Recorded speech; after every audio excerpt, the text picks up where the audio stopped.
This is a pigeon, and this is my son's tiny robot, trying to chase it, lure it, and entertain it. Its mission was simple: to get my 3-year-old son excited about engineering by building it, coding it, and hacking it together. Not just another toy, but something that could actually spark his curiosity and maybe even inspire other young makers to build one too. So my challenge was to engineer the smartest tiny robot I could and somehow turn it into a fun kit anyone could build. I started by wiring together a few parts and built this very first prototype. The first thing I needed to get right was the drivetrain, and out of all the wheeled robots I've built, this one had the most torque.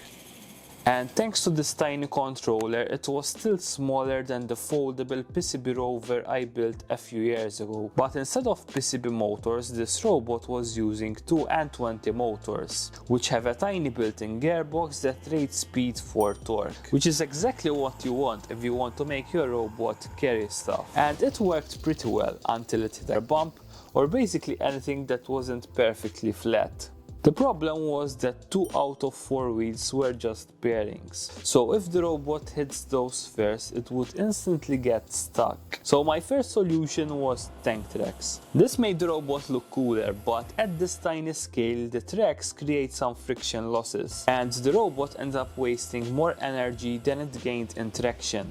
So next I tried a bunch of different ideas to make it move better, but eventually I just gave it 2 more motors, and this led to this ridiculously thin 4-wheel drive robot.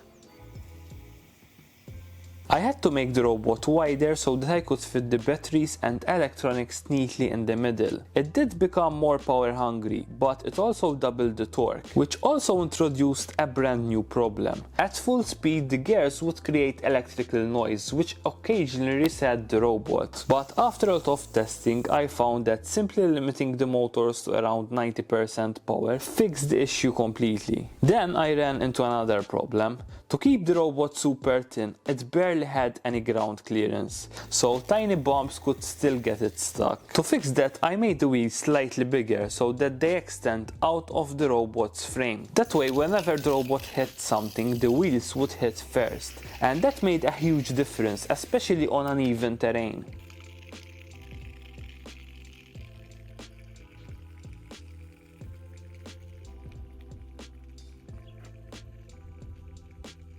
Next, I wanted to make the eyes glow, but to do that I need LEDs, and LEDs need wires, which was the last thing this robot needed more of. So I got a new parcel from PCBWay to experiment with some flexible PCB designs. The idea was to have a super thin circuit that sits underneath the motors with tiny flexible connections, linking everything together while sneaking 2 LEDs into the front eyes. And the concept worked pretty well. The wiring mess was gone and the eyes lit up, making the robot feel more alive, giving it a bit of an Iron Giant vibe. This new version was entirely SLS printed in nylon, and the longer I tested this robot, the more problems started showing up. The first problem was that the wheels kept cracking around the screw. This wasn't my best idea because my screw was only holding the wheels from falling off. So I redesigned everything with this aluminum hub that has a hole for a new screw to clamp it directly onto the motor's shaft. Once locked in place, it also holds this silicone tire, which gave this robot way more traction. These tires were so grippy that hitting a wall could make the robot flip itself backwards.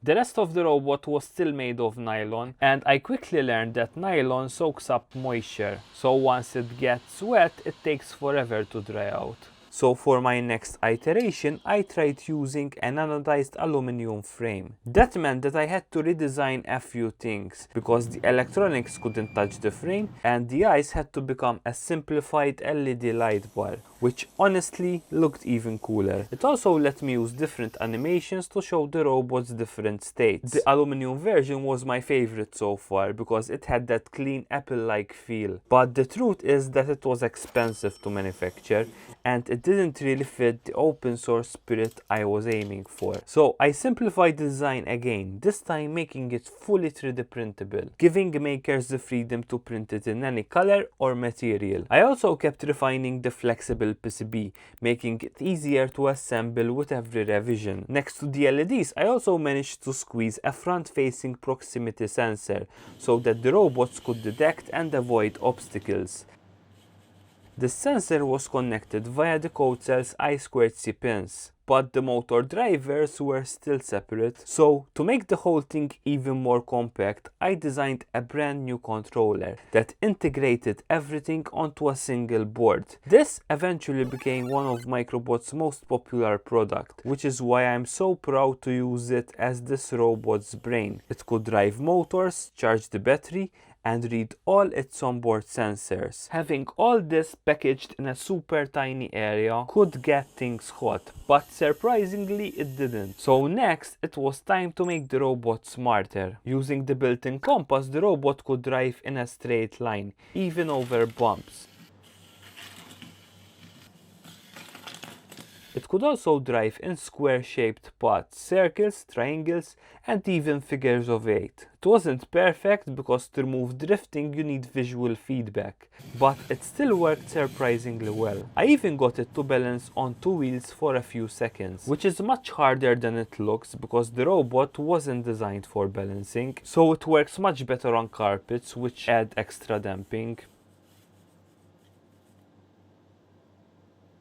At this point, the robot could also sense steps, light, flip detection, and even obstacles above it. All it needed was an easy way to bring all these features to life. First, I built a fully open source Arduino library, but I wanted something much easier for beginners. I started experimenting with a tilt controller, but this never felt quite right. So I convinced my friend Melvin to build an app for the robot. One where you could easily drive it, program it using blocks, and even update its firmware. We spent more than a year refining it, and I'm genuinely proud of how the app turned out. If you're curious how the app works, I've linked Melvin's video below, where he explains all the design decisions and technical challenges behind it. And for those trying to avoid screen time, I also made the robot work with this DIY joystick, so that you can also build your own controller using the same robot firmware. Somehow this tiny robot managed to carry 2 kilograms of payload, which is pretty crazy because the robot itself is 20 times lighter. The battery lasted over 30 minutes and it had more than 40 meters of range. But specs only tell you so much, so to find out if we'd actually built something special, we took it to Maker Faire Rome. It almost got squashed a few times, but once kids got their hands on it, they were racing around, learning how to automate it, and most importantly asking how does it work. Then it hit me. The wire-free design made it surprisingly easy to understand how everything inside works, so why cover it up? I started experimenting with a transparent shell. It took a while to figure out how to manufacture it, but eventually it all came together and it looked better than ever. By this point the robot had evolved into 3 different kits. One that's fully 3D printable, one with the transparent shell, and one that's semi-assembled, making it easier for beginners like my son. Now before handing it over to my kid, I had to take it for a test drive. And the robot drove surprisingly well across different terrain. And it could even climb steep hills. As a platform, it also turned out to be incredibly flexible. I could attach different accessories, swap wheels for different environments, and connect sensors, solar cells, LEDs, and even displays through the I2C expansion headers. I even mounted a tiny action camera on it, which made it surprisingly fun to explore nature and peeking in hard-to-reach areas. You can download all the open source files from microbots.io, but the real challenge was still ahead. Do you want to build a robot? My son is only 3, but he's very curious.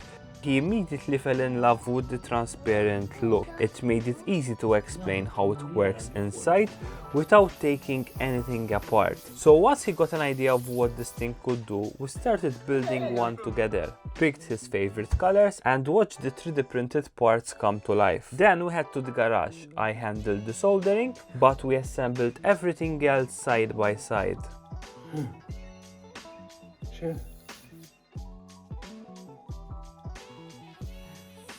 Dove duro. Wow. Watching the robot go from a pile of parts to something he could actually drive felt pretty magical.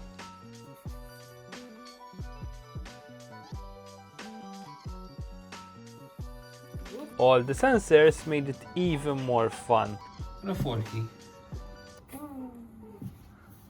We started coming up with all kinds of ridiculous ways to use it.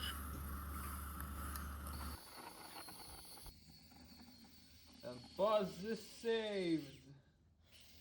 Even though he's too young for some projects, I can really see this becoming a tool that grows with his ideas.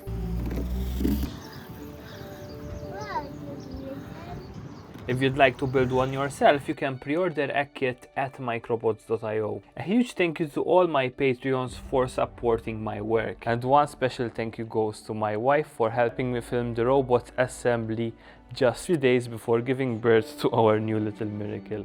God bless you and have a nice day. We love you, Daddy.